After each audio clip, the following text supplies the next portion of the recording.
میں مبلغ بنوں سنتوں کا،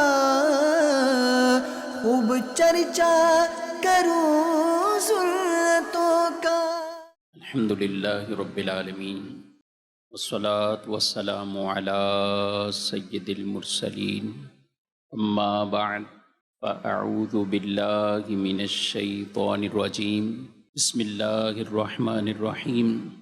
الصلاة والسلام علیک یا رسول اللہ وعلی آلک واصحابک یا حبیب اللہ۔ الصلاة والسلام علیک یا نبی اللہ وعلی آلک واصحابک یا نور اللہ۔ ایک روز سرکار عالی وقار مکہ مدینے کے تاجدار صلی اللہ علیہ وآلہ وسلم نے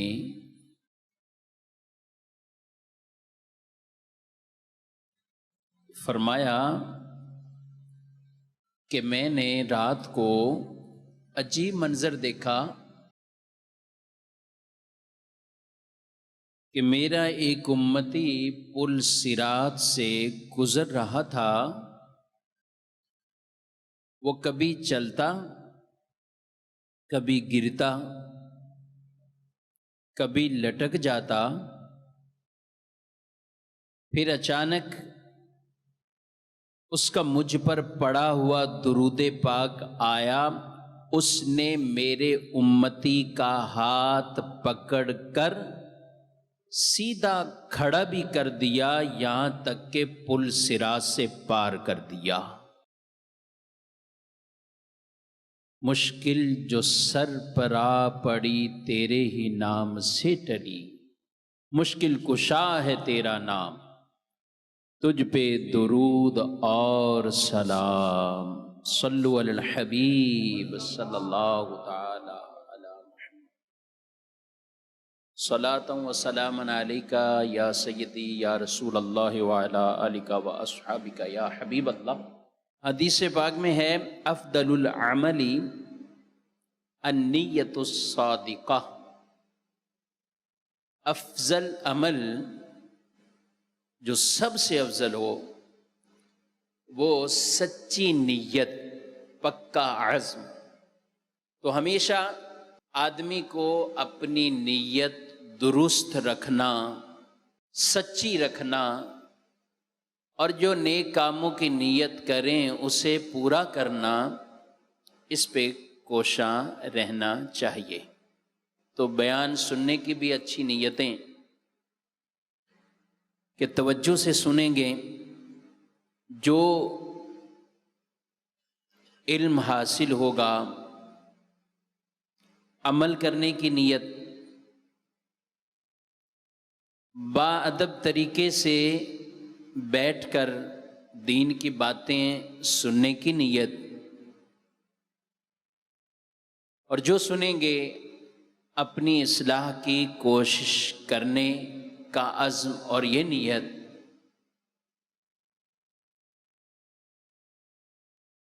اور آج تو انشاءاللہ ذکر مدینہ کریں گے انشاءاللہ، تو مدینے کا ذکر کریں گے تو یہ نیت بھی ہو، اللہ اسے اسباب بھی پیدا فرمائے، بار بار بار بار اپنے گھر کا بھی دیدار ہمیں عطا کرے اور مصطفیٰ کے در کا بھی دیدار عطا کرے۔ ہمارے پیارے نبی صلی اللہ علیہ وآلہ وسلم آپ کو محبوب ترین شہر وہ مدینہ منورہ ہے۔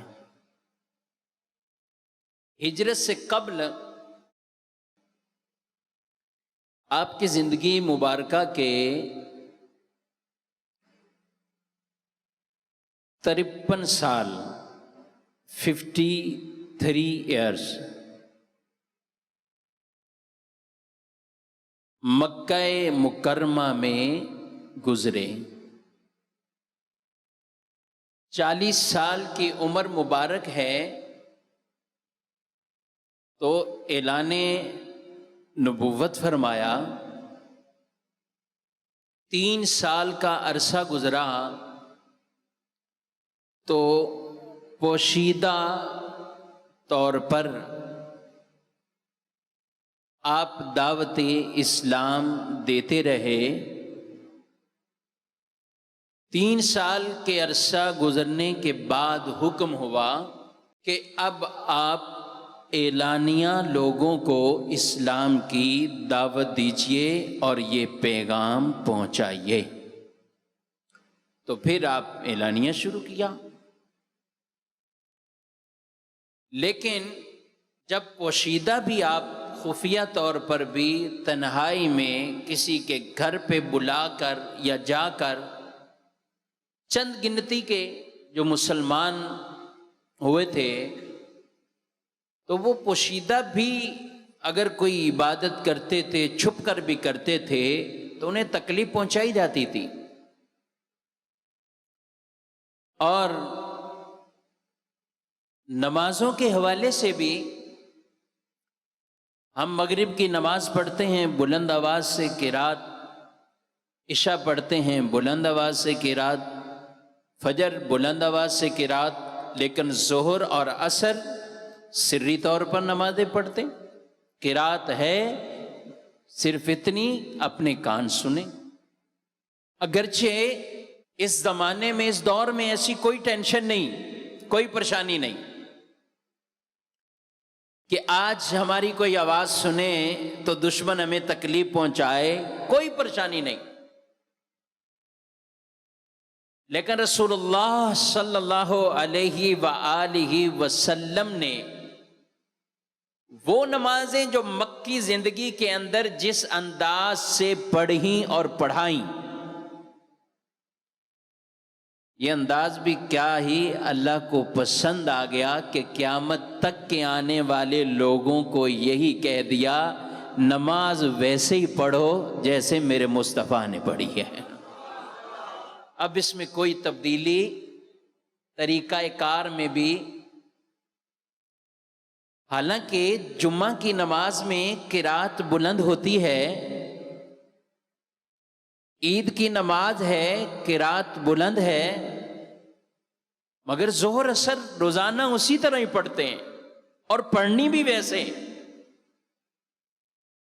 کفار مکہ جب دن کا وقت ہوتا تو گلیوں میں نکلتے، قرآن کی کہیں سے آواز آتی تو وہ ان کو تکلیف پہنچاتے تھے، مغرب کی نماز میں کھانے پینے میں مشغول ہو جاتے، عشاء کی نماز تو وہ لوگ سو جاتے، فجر میں بھی اوندھے پڑے سوئے ہوئے۔ تو ان نمازوں میں رسول اللہ صلی اللہ علیہ وآلہ وسلم بلند آواز سے قرات فرمایا کرتے تھے۔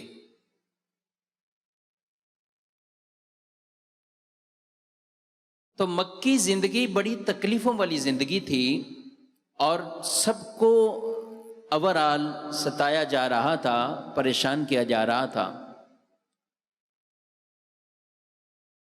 13 سال اعلان نبوت کے بعد آپ صلی اللہ علیہ وآلہ وسلم نے اسی طرح گزار دیے وہیں پر، لیکن وقت گزرتا گیا یہاں تک کہ اللہ رب العالمین کی طرف سے جب آپ کو حکم آ گیا کہ اب آپ اس شہر کو چھوڑ دیجئے، ہجرت کر لیجئے، تو آپ صلی اللہ تعالی علیہ وآلہ وسلم نے صدیق اکبر کو، جن کو یار غار کا شرف ملا، ان کے ساتھ ہجرت بھی فرمائی۔ اور جب آپ جا رہے تھے تو ایک جگہ رک کر، جہاں سے خانہ کعبہ نظر آ رہا ہو، اپنے اس پیار کا اظہار کیا اور یہ کہا کہ بے شک اللہ کی زمین میں سے سب سے زیادہ مجھے پسندیدہ شہر یہ شہر مکہ، اور یہ جہاں اللہ کا حرم، اللہ کا گھر کعبہ یہ موجود ہے، یہ سب سے مجھے پسندیدہ ہے۔ پھر رب کی بارگاہ میں ہی دعا کر دی، اے اللہ یہ مجھے سب سے زیادہ پسندیدہ تھا، لیکن اب میں یہاں سے جا رہا ہوں تو مجھے اس شہر کی طرف پھیر دے جو شہر تجھے سب سے زیادہ پسند ہے، جو شہر تجھے پسند۔ ایک دعا میں یہ کلمات تھے، اللہم انکا ان خرجتنی من احب البلاد الی فاسکنی احب البلاد الیک۔ اے اللہ میرے محبوب ترین شہر سے مجھے ہجرت کا حکم تو نے دے دیا، اب مجھے اس جگہ لے جا جو جگہ تجھے محبوب ترین ہے، جو تیری پسندیدہ ہے۔ اور بعض نے الفاظ یہ بیان کیے کہ ایک محبت کرنے والا اپنے محبوب کے لیے وہی پسند کرتا ہے جو اس کے نزدیک پسندیدہ اور عزت والا ہو، یعنی اے اللہ جو تیرے نزدیک عزت والا شہر ہے، عزت والی جگہ ہے، اب ہمیں اس جگہ پر پہنچا دے۔ تو رسول اللہ صلی اللہ علیہ وآلہ وسلم مدینہ شریف پہنچ گئے، اور وہاں پہنچ کر آپ کے دعائیہ کلمات جو مدینے کے لیے آپ نے دعا مانگی، اللہم حبب الینا المدینۃ کحبنا مکۃ او اشد۔ اے اللہ اس شہر کی ہمیں وہ محبت عطا فرما جیسی محبت ہمارے دلوں میں مکے کی ہے، او اشد یا اس سے زیادہ، یعنی جتنی محبت ہم مکے سے کرتے ہیں اے اللہ اس سے زیادہ محبت اب ہمیں مدینے کی عطا فرما دے۔ اور مدینے پاک کے لیے رسول اللہ صلی اللہ علیہ وآلہ وسلم نے دعا مانگی کہ اے اللہ ابراہیم علیہ السلام تیرے نبی، تیرے خلیل، انہوں نے تجھ سے دعا مانگی ہے کہ اے اللہ مکے میں برکت عطا فرما۔ مولا میں تیرا نبی، تیرا حبیب تجھ سے دعا مانگتا ہوں، جتنی برکت ابراہیم علیہ السلام کے کہنے پر مکے والوں کو عطا کی ہے، اے اللہ اتنی برکت اور اس کی مثل یعنی ڈبل برکتیں میرے کہنے پر تو مدینے والوں کو عطا فرما دے گا۔ مکے سے بھی ڈبل برکت وہ مدینے والوں کو عطا فرما، اور مدینے کی اس زمین پر وہ اپنی برکتیں اور رحمتیں عطا فرما، یہاں کے رہنے والوں کو برکت دے، ان کی فصلوں میں برکت عطا فرما۔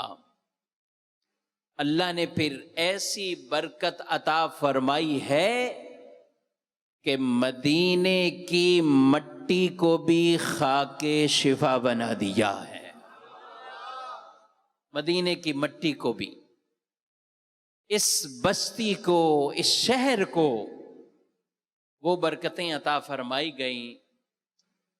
آج اگر کوئی آدمی اس پر ریسرچ کرے یا غور کرے اور دیکھے کہ کسی شہر کے قصیدے لکھے گئے ہوں، کتنے قصیدے اور تعریفی کلمات لکھے گئے،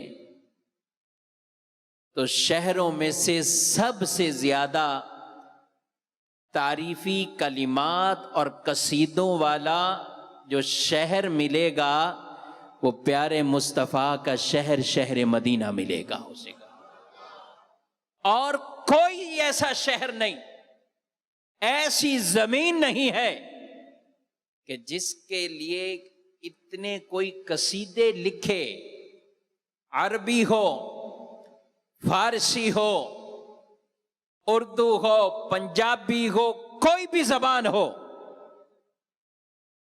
گویا کہ ہر زبان کے اندر حضور کی نعتیں تو لکھی ہوئی ہیں، مگر جس جگہ حضور تشریف فرما رہے اور ہیں اس شہر کی بھی تعریفیں اللہ نے گویا کہ لوگوں کی ہر زبان پر، ان لوگوں کی زبانوں پر وہ تعریفوں کو جاری فرما دیا ہے۔ نام ہم پڑھتے ہیں مدینہ پاک کے حوالے سے تو 100 سے زائد کتابوں میں اس شہر کے صرف نام ہیں مختلف انداز سے، اور کئی نام جو خالصتاً احادیث مبارکہ کے اندر وہ وارد ہو۔ بخاری شریف کے اندر باقاعدہ امام بخاری رحمۃ اللہ تعالی علیہ نے فضائل مدینہ کے نام سے باب باندھ کر احادیثیں لے کر آئے، اور صرف ایک نہیں 11 چیپٹر ابواب بخاری میں ایسے ہیں کہ جس میں حضور کے شہر مدینہ کی تعریفوں کو بیان کیا گیا ہے۔ امام مسلم رحمۃ اللہ تعالی علیہ 13 ابواب انہوں نے بیان فرمائے، وہ چیپٹر کہ جن میں فضائل مدینہ پر انہوں نے احادیث کو بیان کیا۔ سیاستہ کی مشہور یہ 2 کتابیں، اور دیگر بھی کتابوں میں جب ہم پڑھتے ہیں تو خاص فضائل مدینہ کے نام سے ابواب، اور حدیث کی کتاب میں باب موجود ہے، معلوم ہوا کہ رسول اللہ صلی اللہ علیہ وآلہ وسلم کی حدیث پاک، آپ کا ارشاد یا کسی صحابی کا قول، کسی صحابی کا ارشاد، ان حدیث کی کتابوں میں، اور پھر انہی کتابوں میں ہی اگر ہم اس شہر مدینہ کے ناموں کو پڑھیں کہ کس کس انداز سے مدینہ منورہ کے آداب کو بھی، ناموں کو بھی، مدینے کے گھروں کو، مدینے کے درختوں کو، مدینے کی گلیوں بازاروں کو، مدینے کی مٹی کو، خاک کو، یعنی گویا کہ ایک ایک چیز کو یہ بیان فرما دیا گیا، اور یہ بہت بڑے شرف والی بات، یعنی کہ نبی پاک علیہ الصلوۃ والسلام نے اس زمین کو یہ شرف بخشا، اور مدینہ اگرچہ اس کی ابتدا قوم تبا کے لوگوں نے مدینہ کی بستیوں کو آباد کیا، تبا بادشاہ جو تھا اس کے ساتھ رہنے والے جو اس وقت کے علماء تھے، اور وہ بادشاہ ہر جگہ سے ظلم و ستم کرتا ہوا جب مکے کی طرف گیا تو وہاں پھر علماء نے مختصراً عرض کرتا ہوں کہ اسے منع کر دیا کہ یہاں کچھ نہ کرو فتنہ، یہاں سے رخ موڑ لو، موڑ لیا۔ جب تک ایک برا ارادہ تھا تو اس وقت بیماری میں مبتلا ہو گیا، پھر حکماء نے، حکیموں نے، علماء نے مشورہ دیا کہ اللہ کے حرم کے بارے میں اگر تمہارا ارادہ ایسا ہو گیا ہے، اس زمین پر فتنے کرنے کا ارادہ ہو گیا ہے، تو کبھی بھی مرض سے چھٹکارا نہیں پا سکتے، توبہ کر لو۔ توبہ کی، پھر وہاں سے نکلے۔ یہ قافلہ چلتا چلتا یہ مدینے کی اس جگہ پر، اس آبادی پر، ابھی وہاں کوئی آبادی نہیں ہے، وہاں کے پڑاؤ ڈالا۔ جب قافلے چلنے کو کہا تو وہاں جو علماء ساتھ تھے انہوں نے کہا ہم نہیں جائیں گے، کیونکہ ہم نے پچھلی کتابوں میں جو نبی آخر الزماں کا دار الحجرت پڑھا ہے اس کی جو نشانیاں ہیں وہ ہمیں اس زمین میں نظر آ رہی ہیں، تو ہم یہاں سے نہیں جانا چاہتے، اب ساری زندگی ہم بس اسی میدان کے اندر ہی گزار دیں گے۔ تو بادشاہ نے کہا کہ یہ نیک اچھے علماء ایسے کیسے رہیں گے؟ تو آرڈر کیا کہ ان کے لیے کچھ مکان بناؤ، تو مکان بنائے گئے، اور ان مکان بنا کر ان علماء کو اس کے اندر کہا کہ ٹھیک ہے تم اسے آباد کرو۔ تو یوں وہ مدینے کی بستی، وہ آبادی، یہ آبادی کی طرف بڑھی۔ تو بادشاہ جب جانے لگا تو اس نے ایک خط وہاں اس وقت جو ان میں سے علماء میں سے بڑے مرتبے والے عالم تھے ان کو کہا کہ یہ میری طرف سے خط ہے، اگر آپ کی عمر اتنی زیادہ ہو جائے کہ آپ رسول اللہ صلی اللہ علیہ وسلم کا زمانہ پالیں، میری امانت ان تک پہنچا دیں، ورنہ آپ اپنی اولادوں کو دیجیے گا۔ تو یہی سلسلہ آگے چلتا گیا، اور وہ عالم اور ان کی نسل سے آگے ہونے والے جو ان کی نسل چلی ہے، رسول اللہ صلی اللہ علیہ وسلم جب مدینہ شریف میں تشریف لائے، اور مسلم کی روایت میں جب حضور کا استقبال کیا گیا ہے اور لوگ وہ گلیوں کے اندر نکل آئے، اور عورتیں اپنے مکانوں کی چھتوں پر چڑھ گئیں، اور ہر ایک کی زبان پر رسول اللہ صلی اللہ علیہ وسلم کو مرحبا کہہ کر پکارا جا رہا ہے، اور ایک جوش ہے، ولولہ ہے، محبت کا اظہار ہے، مگر ہر کوئی چاہتا ہے آقا ہمارے گھر تشریف لائیں۔ آج مدینے کی وہ بستی پوری آباد ہے، چاہتے ہیں ہمارے گھر آ جائیں، لیکن رسول اللہ صلی اللہ علیہ وسلم فرمائیں کہ نہ، میں وہیں جاؤں گا جہاں میری اونٹنی خود بخود بیٹھ جائے گی، میری اونٹنی کی مہار کو بھی چھوڑ دو۔ ہم آج کسی کے ہاں خود مہمان بن کے نہیں جائیں گے، بس جسے اللہ پسند کرے گا ہمارا میزبان وہ ہوگا، ہم اس کے مہمان ہوں گے۔ یہ اونٹنی چلتی چلتی چلتی حضرت سیدنا ابو ایوب انصاری کے گھر کے دروازے کے باہر بیٹھ جاتی ہے۔ پھر صرف اتنی بات نہیں تھی، یہ اونٹنی کیوں بیٹھی تھی؟ رسول اللہ صلی اللہ علیہ وسلم جب اندر گئے تو سیدنا ابو ایوب انصاری سے ہی کہا کہ ہم تک پہنچانے کے لیے جو تمہارے پاس امانت خط پڑا ہے وہ ہمارے سپرد کر دیجئے گا۔ تو وہ ابو ایوب انصاری کن کی اولاد میں سے؟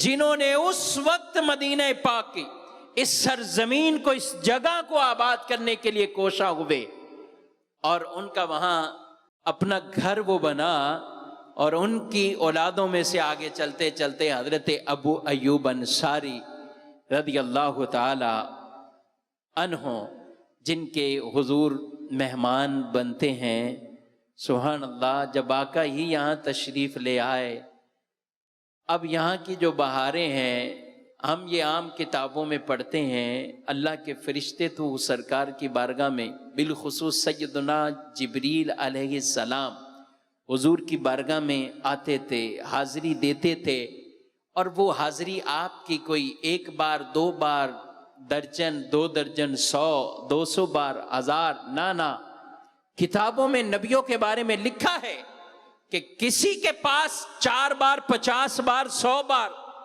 حضرت جبریل حاضر ہوتے رہے، مگر سرکار مدینہ صلی اللہ علیہ وسلم کی ذات وہ گئے کہ حضرت جبریل حضور علیہ السلام کی بارگاہ میں 24,000 مرتبہ حاضر ہوئے ہیں، 24,000 بار۔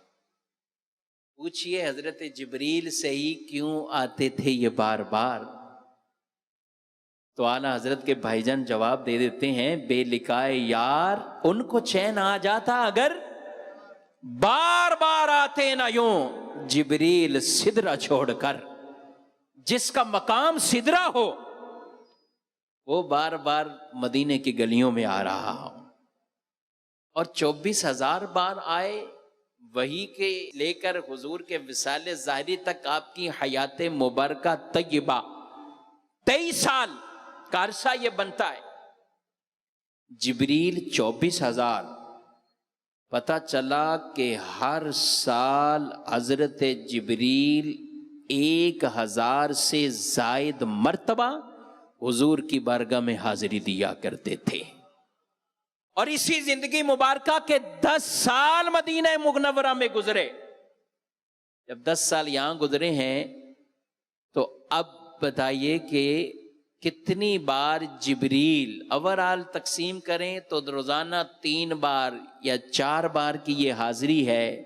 کبھی کبھی آپ زیادہ آتے، کبھی کبھی آپ بیچ میں وقفہ بھی ہوتا، لیکن تعداد یہ بیان کی گئی تو 10 سال یہاں حضور رہے ہیں.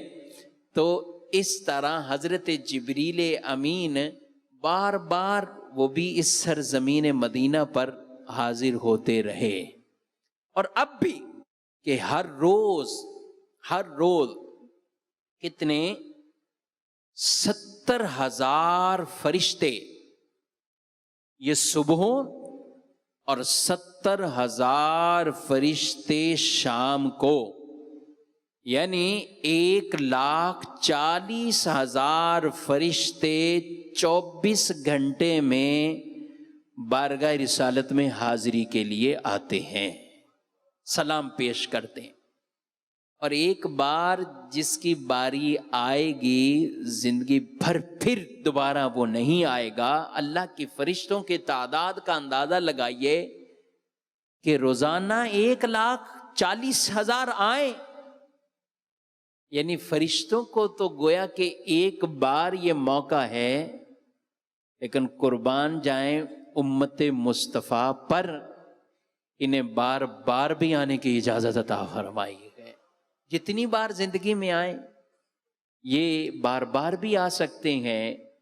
فرشتے وہ 70,000 ایک اور 70,000 رات کو آئیں، شام کو آئیں. رسول اللہ صلی اللہ علیہ وآلہ وسلم کے اس شہر مدینہ کے ناموں کے حوالے سے کچھ آج وہ عرض کرنا ہے، اور بالخصوص وہ نام مبارکہ جنہیں قرآن مجید فرقان حمید میں بھی بیان کیا گیا. ان میں سے چند نام اور احادیثوں میں جن نام کا تذکرہ ہوا، یہ چیزیں بھی ہمیں نبی پاک علیہ السلام کی محبت میں مزید اضافے کا یہ سبب بنتی ہیں، ہونا بھی چاہیے.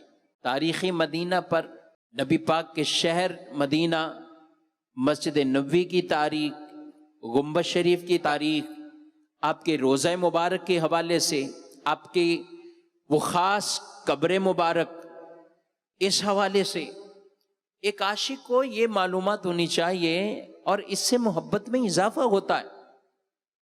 بلکہ زیادہ سے زیادہ اس طرح کی چیزیں نبی پاک علیہ السلام کی سیرت مبارکہ، آپ کی ذات مبارکہ کے حوالے سے یہ عاشق کو سیکھنا سمجھنا یہ بہت ضروری ہے، اور ہر مسلمان کے لیے یہ ضروری ہے کہ وہ ان چیزوں کو پڑھے، سمجھے. نبی پاک تو جس بھی جگہ سے گزرے وہ جگہ ہی برکتوں والی ہے. آپ نے کہیں پڑاؤ ڈالا، حضرت عبداللہ بن عمر سے کوئی پوچھے نہیں کہ جو خاص اہتمام کرتے تھے مدینے سے چلتے مکے تک حج کے لیے، تو انداز کیا تھا؟ آپ اپنا قافلہ ایسے نہیں چلاتے تھے کہ بھئی یہاں سے نکلا چلو بھئی حج کے لیے جا رہے ہیں. نہیں، کتابوں میں یہ انداز ان کے بیان کیے گئے ہیں کہ آپ مدینے سے نکلتے بھی اس وقت تھے کہ جب رسول اللہ صلی اللہ علیہ وسلم جس وقت مدینے سے نکلے تھے آپ بھی. پھر صرف یہ نہیں کہ مدینے سے اس وقت نکل گئے. ہمیں بعض اوقات ہوتا ہے نا، ہم کچھ چیز کھانے پینے میں پسند ہے اور پھر وہ روایت میں بھی ہو تو ہم بھی خوش ہوتے ہیں. اور کہتے ہیں، لیکن معذرت سے ہم صرف یہی یاد کرتے ہیں، کھانے پینے سے تعلق رکھتی ہوں یا کچھ اور ایسی ہو۔ صحابہ کرام علیہ مردوان اور ان میں عبداللہ بن عمر کے وہ قافلے معروف تھے، مشہور تھے کہ ان کے ساتھ جس نے جانا ہے، اور 20 حجیں ان کی بیان کی گئی، سفر بیان کیے گئے، لیکن قافلے کا شیڈول یہ ہوتا کہ رسول اللہ صلی اللہ علیہ وآلہ وسلم جس وقت مدینے سے نکلیں اس وقت ہم نکلیں گے، حضور نے جہاں جہاں پڑاؤ ڈالا وہاں ہم رکیں گے، حضور جس جگہ جو نماز پڑھتے رہے وہاں ہم پڑھیں گے، جس جگہ پر کھانے کے لیے آپ ٹھہرے وہاں ہم بھی ٹھہریں گے، وہیں کھانا کھائیں گے۔ ذرا یہ عشق کا اندازہ تو لگائیے۔ اگر آج کے دور کی بات کریں تو ٹھیک ہے، ہمارے ساتھ کئی مجبوریاں ایسی لاحق ہیں کہ ہم ہر ایک کا اس طرح خیال نہیں کر پائیں گے، مگر کئی ایسی چیزیں ہیں کہ جو کر سکتے ہیں مگر اس کے باوجود وہ نہیں کرتے۔ ایک قول پڑا کسی جگہ کسی بزرگ کے حوالے سے، کہا کہ پہلے کے جو اولیاء تھے، بزرگ تھے، وہ سنت پر عمل اس لیے کرتے تھے کہ یہ رسول اللہ صلی اللہ علیہ وآلہ وسلم کی سنت ہے، مجھ سے چھوٹ نہ جائے۔ اور آج افسوس سے کہنا پڑتا ہے ہم اس لیے چھوڑ دیتے ہیں کہ یہ سنت ہے، فرض نہیں ہے، واجب نہیں ہے۔ ہمارے اور ان کی زندگیوں کے درمیان بڑا فرق۔ وہ اس لیے عمل کرتے کہ یہ نہ چھوٹے کہ یہ سنت ہے، اور ہم نے یہ سوچ بنائی کہ یہ سنت ہے، چھوڑ دیں، فرض واجب نہیں ہے۔ وہ تو اگر رسول اللہ صلی اللہ علیہ وسلم مسجد کے دروازے کے باہر کبھی بیٹھے ہوئے ہیں اور کبھی وہاں گوشت کھا رہے گئے، قربان جائیں، حضرت عثمان وہیں آ جاتے ہیں، گوشت بھی لاتے ہیں۔ کہا مجھے کوئی یہاں حاجت نہیں تھی کہ یہیں بیٹھ کے کھاؤں، مگر میں نے رسول اللہ کو دیکھا یہاں بیٹھ کے گوشت تناول فرما رہے تھے، آج اس ادا کو بھی میں نے ادا کر لیا ہے، اس ادا کو بھی ادا کر لیا۔ تو قافلے کو لے کے جانے کا جو انداز تھا وہ بھی ایسا انہوں نے رکھا کہ جو نماز جہاں پڑھی، جس وقت پڑھی، ان کو کوئی یہ نہیں کہتا کہ عبداللہ، رسول اللہ صلی اللہ علیہ وسلم نے اپنی طبیعت کے مطابق اور سفر کی سہولت کے مطابق، موسم کے مطابق سفر کیا، آپ ابھی آج کا یہ دیکھیں اور آپ بھی اپنی طبیعتوں کے مطابق سفر کرتے رہیں، عبادت رسول اللہ صلی اللہ علیہ وسلم کے مطابق کر لیں گے۔ سفر تو ہمیں ایسے ہی کرنے دو کہ ہم جتنا مرضی قافلہ چلاتے جائیں، جہاں چاہیں پڑاؤ ڈالیں، جہاں چاہیں آرام کریں، جہاں چاہیں کھانا کھائیں، جہاں چاہیں نماز پڑھیں۔ ہاں جب ہم مکے پہنچ جائیں گے تو طواف تو رسول اللہ کے طریقے کے مطابق کریں گے، نماز رسول اللہ صلی اللہ علیہ وسلم کے طریقے کے مطابق کریں گے۔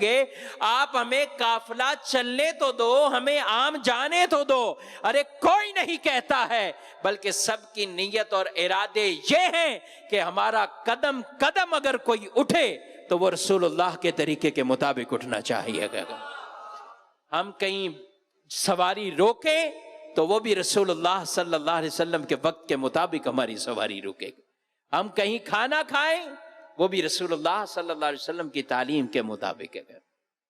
یہ اس شاخ کے لیے یہ بہت بڑا میسج اور بہت بڑا پیغام ہے کہ جس نے اپنی زندگی سے سنتیں، اتباع والے معاملات صرف اس لیے وہ الگ ہو کے بیٹھ گیا کہ یہ کرنے سے کوئی گناہ گار میں نہیں ہو جاؤں گا، ترک کرنے سے گناہ گار نہیں ہو جاؤں گا۔ ارے میرے بھائی، کس بھول میں چلے گئے؟ یہ کیوں دیکھتے ہو گناہ اور عدم گناہ کا معاملہ؟ یہ تو دیکھو کہ رسول اللہ صلی اللہ علیہ وآلہ وسلم کی سنت کو جو شخص زندہ کرتا ہے، قیامت کے دن اللہ اپنے عرش کا سایہ اس آدمی کو عطا فرماتا ہے۔ یہ کیوں نہیں دیکھتے؟ تو ہم تو اس نیتوں کے ساتھ رسول اللہ صلی اللہ علیہ وسلم کے طریقہ کار کو اپنائیں گے، اور صرف عبادات کے معاملات میں نہیں، اگرچہ عبادت کے معاملے میں بھی بہت کوتاہیاں ہو گئی، نماز بھی پڑھ رہے ہیں اس میں بھی تخفیف لے آئیں گے. یہ چیز سنت جب سے پتہ چل گیا کہ یہ اتنی سنت ہے، تو بجائے یہ کہ ذوق بڑھ جاتا اس پہ عمل ہو جاتا، لیکن ہمیں پتہ چلا کہ یہ یوں ہے، تو ہمارے علم نے کہیں ہمیں اس چیز کے حوالے سے بے عملی میں تو نہیں ڈال دیا. تو میرے بھائیو، یہ سوچ مائنس کیجئے، پھر انداز وہی ہو جو قبلہ شیخ کامل، شیخ طریقت، امیر اہل سنت دامت برکاتہم العالیہ، جس نہج پر آپ برسوں سے تربیت فرما رہے ہیں، جس انداز پر چلنے پر آپ تربیت فرما رہے ہیں. تو رسول اللہ صلی اللہ تعالی علیہ وآلہ وسلم کی پوری زندگی مبارکہ، سیرت، یہ ہر عاشق کے مطالعے میں بھی ہو اور خود بھی سیکھے، اپنے بچوں کو بھی یہ سکھانا یہ اس کی ذمہ داریوں میں شامل گئے. اور رسول اللہ صلی اللہ علیہ وسلم نے خود فرمایا اپنی اولاد کو 3 چیزیں سکھاؤ. ان میں پہلی بات اپنی محبت کی ارشاد فرمائی ہے کہ میری محبت اپنے بچوں کو سکھاؤ. تو حضور کے مدینے کی محبت، حضور کے شہر کی محبت، حضور علیہ الصلوۃ والسلام نے جو چیزیں استعمال کی ان کی محبت، نبی پاک علیہ السلام نے جہاں جہاں سفر کیے، آپ کی سیرت میں یہ بھی تو آئے گا سب کچھ. یہ ساری محبتیں ہمیں خود بھی سیکھنی ہے، اپنے بچوں کو بھی یہ علم دینا ہے. مدینہ منورہ، خاص جو مدینہ کا لفظ قرآن مجید فرقان حمید میں 4 بار یہ کلمات اور یہ لفظ ہے. مدینہ بھی قرآن میں 4 بار اللہ نے فرمایا ہے، اور حضور علیہ السلام کا نام پاک، نام محمد بھی قرآن میں 4 بار ارشاد فرمایا ہے. قرآن میں 4 بار آپ علیہ السلام کا نام مبارک بھی آیا. القابات کے ساتھ تو خطاب بہت سی جگہوں پہ کیا گیا، لیکن خالص جو نام مبارک، اسم مبارک، وہ 4 بار. پھر فرمایا سورہ بنی اسرائیل کے اندر جو مدخل صدق، یعنی داخل ہونے کی اچھی اور سچی جگہ، ان کلمات کا مصداق بھی مدینہ پاک کے شہر کو فرمایا گیا. سورہ نساء میں اللہ فرماتا ہے الم تکن ارض اللہ واسعہ فتہاجروا فیہا، کیا اللہ کی زمین وسیع نہیں ہے، تم ہجرت کرو اس کی طرف. کہا ارض اللہ، جو یہاں فرمایا گیا ہے قرآن میں، اس ارض اللہ سے مراد حضور کا شہر مدینہ پاک ہے. اس سے مراد شہر مدینہ ہے. زمین تو ساری زمین اللہ کی ہے، خاص ارض اللہ یہاں پر مدینے والی اس زمین کو کہا گیا. ساری زمین اللہ کی ہے، مگر جس کی نسبت خاص اللہ کی طرف سے، یہ اس زمین کو اور شرف کے ساتھ بیان کرنا مقصود ہے. جیسے مسجدیں ہیں، ساری زمین اللہ کی ہے، لیکن خاص مسجد ہے جسے ہم اللہ کا گھر کہتے ہیں، بیت اللہ کہتے گئے، تو وہ خاص شرف والی بات ہے کہ اس زمین کی نسبت اللہ کی طرف ہے. تو یہاں اسے بھی ارض اللہ ارشاد فرمایا گیا. ایک نام دار الہجرہ اور ایک نام مدینے کا دار الایمان ہے. حدیث میں ارشاد فرمایا المدینہ دار الایمان، فرمایا مدینہ ایمان کا گھر ہے، مدینہ ایمان کا گھر ہے. ایک روایت میں رسول اللہ صلی اللہ علیہ وسلم نے ارشاد فرمایا والذی نفسی بیدہ، اس ذات کی قسم جس کے قبضہ قدرت میں میری جان ہے، ان تربتہ مومنہ، فرمایا بے شک مدینہ پاک کی زمین بھی مومنہ ہے، امان دینے والی۔ مدینے کی زمین یہ امان دینے والی مومنہ ہے۔ مدینے کا ایک نام حسنہ، اچھا۔ عاشق جب مدینے کا تذکرہ بھی کرتا ہے، مدینہ حسنہ، طیبہ، طاہرہ، طابہ، طیبہ، یہ سب مدینے کے نام ہیں۔ تو ایک ان میں سے حسنہ فرمایا، یعنی عمدہ، بہترین جگہ، وہ مدینے کو فرمایا گیا۔ کیوں؟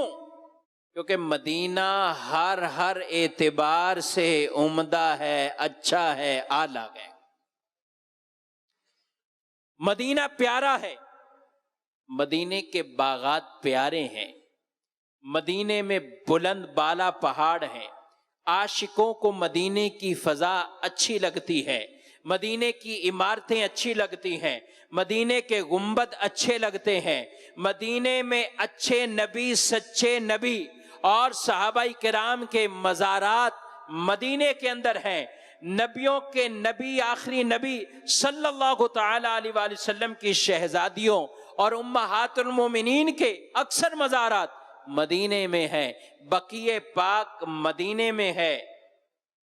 اور سب سے بڑھ کر یہ کہ خود ہمارے پیارے نبی صلی اللہ علیہ وآلہ وسلم مدینے میں تشریف فرما ہے، مدینے میں۔ اس لیے ہم کہتے ہیں مدینہ اچھا، حسنہ۔ شیخ محقق رحمت اللہ تعالی علیہ، آپ نے بھی بڑے خوبصورت انداز میں ان چیزوں کو بیان فرمایا کہ حسنہ کہنے کی توجہ یہی ہے کہ جس مبارک شہر کی ہر شے گویا کہ نور اور منور ہو، اور خالص وہ تربت، مبارک کی جگہ جہاں میرے پیارے نبی صلی اللہ تعالی علیہ وآلہ وسلم کا جسم مبارک تشریف فرما گئے، یہ جگہ، اس جگہ کے تو کیا ہی کہنے کا، یہ خالص تربت والی جو جگہ ہے اللہ کے عرش سے بھی افضل اور اعلیٰ ہے۔ اور جس جگہ، جس مقام میرے نبی علیہ السلام کے بار بار قدم شریف لگتے گئے، حضور علیہ السلام کا مدینہ شریف میں محراب، منبر کی جگہ، اور آپ کا حجرہ مبارکہ، آپ کا حجرہ شریف، وہ جو آنے اور جانے کی جگہ تھی، جہاں سے سرکار تشریف لاتے، حجرے سے تشریف لاتے، نماز پڑھاتے، واپسی جاتے، جس جگہ نے خاص طور پر بار بار پیارے مصطفیٰ کریم علیہ السلام کے قدموں کو چوما، اللہ نے اس جگہ کو بھی وہ شرف دیا کہ ریاض الجنہ اسی جگہ کو بنا دیا گیا ہے۔ روضۃ من ریاض الجنہ، جنت کے باغوں میں سے ایک باغ وہ جگہ ہے جس نے بار بار حضور کے قدموں کو چوما ہے، بار بار حضور علیہ السلام کے۔ اور یہ پیارے نبی صلی اللہ تعالی علیہ وآلہ وسلم کے مبارک حجرے سے لے کر وہ منبر شریف کے بیچ کی وہ جگہ ہے جس جگہ نے بار بار حضور کے قدموں کے بوسے لیے ہیں۔ آج ہر عاشق تڑپتا ہے، اے کاش وہاں مجھے پیشانی رکھنے کو موقع مل جائے، وہاں ٹھہر جاؤ، پیشانی مجھے رکھ، وہاں 2 رکعت پڑھ لو، اس زمین پر، اس جگہ پر، کہ جس جگہ کو بار بار سرکار نے یہ شرف دیا۔ مسجد نبوی ساری شرف والی ہے، بالخصوص وہ قدیم مسجد نبوی شریف، ارے انہیں شرف ملا ہے، سرکار کا صدقہ ہے۔ مگر جس ٹکڑے کو یہ شرف ملا کہ بار بار حضور کے قدموں کو تلووں کو چوما، اللہ نے اس ٹکڑے کو بھی جنتی ٹکڑا فرما دیا ہے، جنتی باغ ہے وہ نبی کریم علیہ الصلوۃ والسلام جہاں سے آپ آتے، نماز پڑھاتے، پھر جاتے، صحابہ کرام علیہ مردوان بھی اسی دروازے کو ٹکٹکی باندھ کر ان پردوں کو دیکھا کرتے تھے کہ کب یہ حرکت میں آئے، کب سرکار یہاں سے تشریف لائیں، دیکھتے رہتے، یہاں تک کہ جب آپ صلی اللہ علیہ وآلہ وسلم کا وصال مبارک جس وقت ہوا تو اس سے کچھ دن پہلے آپ علالت کی وجہ سے تشریف نہیں لا رہے تھے اور صدیق اکبر نماز پڑھا رہے تھے، اور ایک نماز ایسی نماز ہے، نماز شروع ہو جاتی ہے، صحابہ کرام علیہ مردوان جماعت میں ہیں، کہتے ہیں کہ اچانک حضور کے پردے کی کچھ حرکت وہ ہوئی، یعنی ایک امید کی کرن آ گئی، ارے نماز پڑھ رہے ہیں لیکن نماز تو وہ اللہ کی پڑھ رہے ہیں، عبادت اللہ کی کر رہے ہیں، لیکن اس حالت میں بھی ذہن میں جو تصور ہے وہ پیارے مصطفیٰ کا تصور آیا ہوا ہے۔ کہتے پردہ حرکت کیا، صحابہ کہتے ہم نے دیکھا، التفات کر لیا۔ اچھا یہ کوئی سامنے پردہ نہیں تھا کہ ادھر سے ہی پردہ ہو کہ وہ قبلے کو ہی دیکھ رہے تھے، نانا پردہ جو ہے وہ حضور اسلام کا حجرہ مبارک کس طرف، جنہوں نے جا کر یہ زیارت کی ہے، یہ شرف حاصل کیا گیا ہے، کیونکہ جہاں آپ کا حجرہ تھا وہی آپ کا مدفن شریف ہے، وہی آپ کا وہ تربت شریف ہے، وہ روزہ ہے، وہیں جا کر ہم سلام عرض کرتے گئے، وہیں سے حضور تشریف لاتے تھے، تو وہ دوسری طرف ہے۔ صحابہ کہتے ہم نے التفات کیا ہے، ہم نے دیکھا تو سرکار کا چہرہ نظر آ گیا، ارے وہ عشق کی ان کی انتہا دیکھیے۔ کہا کہ خطرہ تھا کہ ہم اپنی نمازیں ہی توڑ بیٹھتے، بس سرکار نے پردہ دوبارہ وہیں کر دیا اور حضور اپنے کمرے میں وہیں رہے، لیکن صحابہ کہتے ہیں ہمیں لطف آ گیا کہ آج نماز میں بھی دیدار مصطفیٰ کر لیا ہم نے، کیا اور نماز میں بھی حضور کا دیدار۔ تو یہ عقیدہ بھی سمجھ جانا چاہیے، نماز میں اگر حضور کا خیال آئے تو نماز میں کوئی خلل نہ پڑے، کچھ نہ ہو، بلکہ علماء نے لکھا کہ جب اس مقام پر پہنچو، السلام علیکہ ایھا النبی ورحمت اللہ وبرکاتہ، تو صرف اس لیے نہیں کہ حکایتاً میں پڑھتا جا رہا ہوں، میں نے نماز یہ رٹی ہے، یہی نماز میں میں نے پڑھنا ہے، نانا کہا جب اس جگہ پہنچو تو اپنی یہ نیت بنا کر کہ میں حضور کو سلام کر رہا ہوں، میں سرکار کی بارگاہ میں سلام کر رہا ہوں، میں حضور کو سلام کر رہا ہوں، السلام علیکہ ایھا النبی۔ تو یہ نیت کر کے نماز کے اندر جب نماز بھی پڑھیں، خالص حکایتاً نہیں کہ بس حفظ ہے، جس طرح چل رہی ہے ویسے پڑھ رہا ہوں، یہاں یہ نیت شامل ہو جائے، سرکار کو میں سلام پیش کر رہا ہوں۔ ان کے سلام کے بغیر تو ہماری نماز بھی کمپلیٹ نہیں ہے۔ تو بتائیے تصور کیا نہیں آئے گا؟ یہاں پہنچیں گے تصور نہیں آئے گا، نماز کے اندر قرآن پڑھا جائے گا، کہیں یا ایھا النبی انا ارسلناک شاہدہ پڑھیں گے، کیا تصور نہیں آئے گا؟ کہیں وما ارسلناک الا رحمتا للعالمین پڑھیں گے، کیا تصور نہیں آئے گا؟ کہیں ما کان محمد ابا احد من رجالکم یہ پڑھیں گے، کیا تصور نہیں آئے گا؟ کہیں یا ایھا الرسول پڑھیں، یہ تصور نہیں آئے گا؟ یا ایھا المزمل پڑھیں، یہ تصور نہیں آئے گا؟ یا ایھا المدثر پڑھیں، یہ تصور نہیں آئے گا؟ طٰہٰ یاسین پڑھیں، یہ تصور نہیں آئے گا؟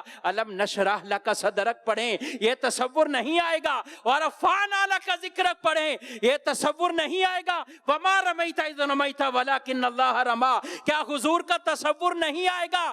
ارے سورہ اخلاص بھی پڑھو تو جب کل پڑھیں گے، اے محبوب آپ فرماؤ اللہ ایک ہے، اللہ کی توحید کا بیان بعد میں ہے، مصطفیٰ کا ذکر پہلے ہے۔ یہاں پر بھی رب نے بھی کہا ہے میری توحید بیان کرو، لیکن فرمایا قل، یہ ہے وہ حکم خدا بزبان مصطفیٰ، فرمان اللہ کا ہے، اللہ ایک ہے، لیکن فرمایا محبوب آپ اپنی زبان سے کہہ دیں، آپ یہ اعلان فرما دیں، آپ کی شان رسالت کے اعلان۔ اللہ فرماتا ہے وہ میں جگہ جگہ کروں گا، میری توحید کا اعلان آپ فرما دیے گا، میری توحید کرو۔ تو سورہ اخلاص بھی پڑھیں گے تو میں کہوں گا حضور کے تصور کے بغیر وہ بھی نہیں پڑھ سکتے آپ۔ اگر تو حضور کا تصور نماز میں آ جائے تو کہیں نماز میں خلل، نہ بات بہت اور روایات اس پہ بہت ہیں کہ نبی پاک علیہ السلام کے تصور میں، اور کس طرح آج تک اولیاء کے اتنے واقعات کتابوں میں لکھے، نماز کے اندر یہ تصور، صحابہ کے واقعات حدیث کی کتابوں میں لکھے ہوئے۔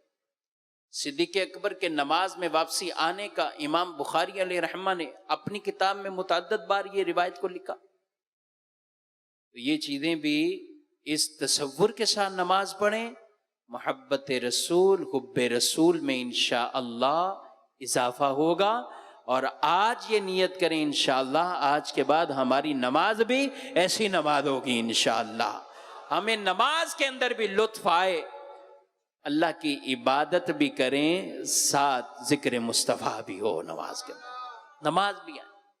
ہر نماز میں ہم سرکار کا اس انداز سے ذکر کریں اور اپنی محبتوں میں اضافہ کریں۔ فرمایا گیا حدیث میں توبہ، طیبہ، طیبہ تینوں نام مسلم میں ہے۔ رسول اللہ صلی اللہ علیہ وسلم نے فرمایا ان اللہ سمی المدینہ طابہ، اللہ پاک نے مدینے کا نام توبہ رکھا ہے، توبہ۔ ایک حدیث میں ان اللہ امرنی ان اسمی المدینہ توبہ، اللہ نے مجھے حکم دیا ہے کہ میں مدینے کا نام توبہ رکھ دوں۔ اس کا معنی اچھا، طیب سے ہے یعنی لذت بخش، جو چیز ظاہری طور پر آنکھوں کو ٹھنڈا کر دے، خوش کر دے، لذت آ جائے۔ میں کہتا ہوں مدینے کی سرزمین کو دیکھ کر تو لذت آتی ہے، مدینے کا ذکر کرو تو اس پر کتنی لذت آتی ہے، اور جب آدمی خود یہی عاشق مدینہ پاک میں حاضر ہو جائے تو پھر اسے کتنی لذت نصیب ہوگی۔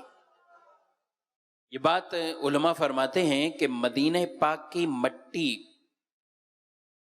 پاکیزہ، در و دیوار سے بہترین خوشبو، فرمایا جس کی مثال دنیا میں نہیں ملتی ہے۔ اور کیوں نہ ہو کہ یہاں کی فضاؤں کو بھی، مدینے کی فضاؤں کو بھی، اس ہوا میں بھی اللہ نے وہ برکت رکھی ہے، اللہ مریضوں کو شفا عطا فرما دیتا ہے۔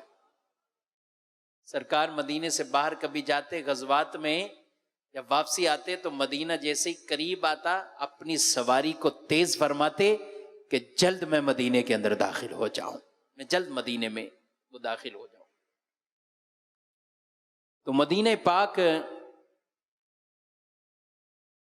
کا ایک نام شافیہ، شافیہ اس لیے کہ حدیث پاک میں ارشاد فرمایا غبار المدینہ شفاء، مدینہ پاک کا غبار شفا ہے، باعث شفا ہے۔ ایک روایت میں فرمایا والذی نفسی بیدہ، اس رب کی قسم جس کے قبضہ قدرت میں میری جان ہے، ان فی غبارہا شفا من کل داء، فرمایا اللہ کی قسم بے شک مدینے کے غبار میں ہر بیماری کی شفا کو رکھا گیا ہے۔ سرکار علیہ السلام یہ فرمائے سبحان اللہ. بخاری میں ہے کہ ام المومنین بی بی عائشہ صدیقہ رضی اللہ تعالی عنہا وہ فرماتی ہیں کہ کسی شخص کو پھوڑا پھنسی وغیرہ ایسا کچھ ہو جاتا تو رسول اللہ صلی اللہ علیہ وآلہ وسلم وہاں پر اپنی انگلی مبارک رکھ کر فرماتے بسم اللہ. اللہ پاک کے حکم سے ہمارے شہر کی مٹی اور ہمارے بعض لعاب ہمارے بیماروں کو شفا دیتا ہے. یعنی سرکار وہاں مبارک ہاتھ لگائیں یا وہاں کا مبارک غبار ہو یا حضور کا لعاب ہو، اللہ اس وجہ سے انہیں شفا عطا فرماتا ہے. اور سرکار علیہ الصلوۃ والسلام جب مسجد سے آپ کی عقادت مبارک فجر کی نماز کے بعد لوگ بچے مدینے کے پانی لے کر آتے. محبت کا انداز دیکھیں مدینے کے لوگوں کا. سرکار علیہ السلام سے بچوں کو بھیجتے. کیا کرنا ہے؟ سرکار اس میں اپنا ہاتھ رکھیں تو وہ پانی گھر لاتے کہ آج پینے کے لیے جو پانی مکس کر کے ہم استعمال کریں گے وہ یہ پانی ہوگا. اور یہ پانی بیماروں کو بھی پلایا کرتے تھے اور عام حالات میں بھی گھر والے وہ پانی پیتے جس پیالے میں سرکار نے اپنا مبارک ہاتھ رکھا ہوتا. یہ بھی ایک انداز تھا سرکار صلی اللہ علیہ وسلم کا، ہاتھ مبارک رکھتے. اب جب سردیاں آئیں اب ذرا اندازہ کریں، حضور کی سیرت بھی دیکھیں اور اپنی امت سے پیار اور محبت بھی دیکھیں. جب سردیاں آئیں تو اب لانے والے کہ اب پانی لائیں گے تو سرکار علیہ الصلوۃ والسلام اب سردی میں تو کوئی آدمی اگر گیلے ہاتھوں سے ہم سے سلام لے لے تو ہم تو اس کو جواب پتہ نہیں کیسا دیں گے. ترچھی آنکھوں سے اتنا دیکھیں گے کہ تبھی تازہ وضو کر کے آ رہے ہو بھائی تو مصافحہ کرنے کی کیا ضرورت تھی؟ سلام کیوں مجھ سے لیا ہے؟ میں سردی سے، ابھی موسم گرمی کا ہے تو اس لیے ہمیں یہ محسوس نہیں ہوگا، لیکن سخت سردی میں جب ایک وضو سے دو تین نمازیں پڑھنی ہیں، اہتمام بعض قصدن اس طرح بھی کرتے ہیں کہ بار بار ٹھنڈے پانی سے کون وضو کرے، کون ہاتھ لگائے؟ تو کوئی ٹھنڈے ہاتھ لگا دے تو کیا محسوس ہو. لیکن قربان جائیں پیارے نبی علیہ السلام کے مبارک سیرت اور امت سے پیار کہ سردی کے موسم میں بھی آپ باہر تشریف لائے. فرمائے یہ جو بچے روزانہ پانی لے کر آتے ہیں ان کو منع نہیں کیا، بلکہ اس حالت میں بھی آپ نے ٹھنڈ میں بھی ان کے برتنوں میں آپ اپنا ہاتھ مبارک رکھ دیا کرتے تھے. ان کا آپ ہاتھ مبارک آپ رکھتے تھے اور وہ لیتے اور اسی سے فیض پاتے اور برکتیں حاصل وہ کرتے. اللہ کریم رب العالمین ہم سب کو نبی پاک علیہ السلام کی ذات سے اور آپ صلی اللہ علیہ وسلم کے شہر مدینہ سے ایسی محبتیں اور برکتیں عطا فرمائے. میں مبلغ بنوں سنتوں کا خوب چرچا کروں